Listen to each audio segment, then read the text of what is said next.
The Lagos State Public Procurement Agency has issued a statement to clarify aspects of a state procurement report following an open letter from Funso Doherty, governorship candidate of the African Democratic Congress, ADC. The reply explained that the agency adheres strictly to the Lagos State Public Procurement Law and ensures all government transactions are conducted transparently, accurately, and accountably. News centrist Niyi Omoniyi analyzes some key points from the government's response. The government has allocated 440 million naira to procure armored vehicles for the Chief of Staff's office. According to budget officials, this expenditure aligns with current economic realities. During a television interview, the Commissioner for Budget provided further context, explaining that the newly acquired vehicle will be part of the motorcade fleet used to transport visiting dignitaries. However, some questions remain as to what vehicles were used previously for this purpose.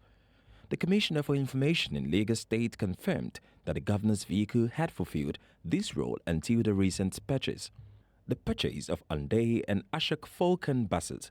The agency explained that the Chief of Staff holds oversight responsibilities across multiple MDAs within the state. Online research indicates the cost of such an armored vehicle is typically between 370 to 420 million naira when including full import duties. While the allocated funds are close to market rates, some argue priorities should be re-evaluated given the nation's 27.3% inflation rate.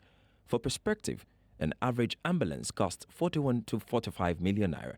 Therefore, 440 million naira could procure approximately 9 to 10 ambulances needed to serve the public's medical needs.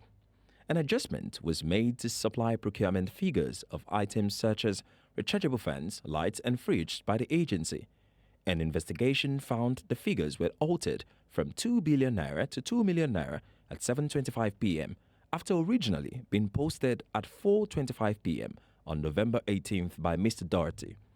While authorities claim the 2 billion figure was an error, some question if this alteration would have remained the official record had concerns not been raised.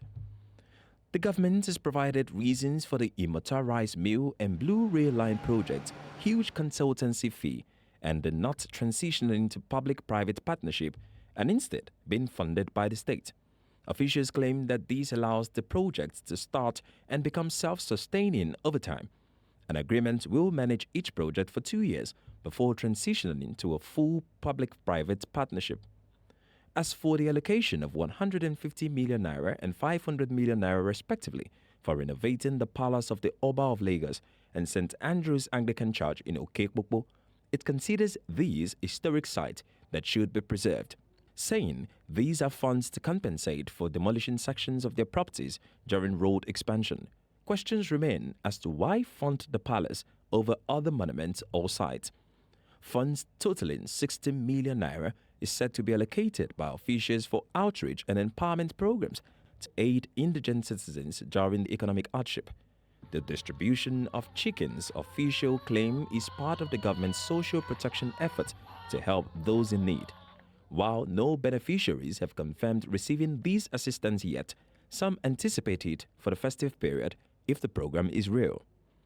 As the government gives further explanation for items procured, multiple calls have been made for accountability and transparency from the government as the country works through economic hardship.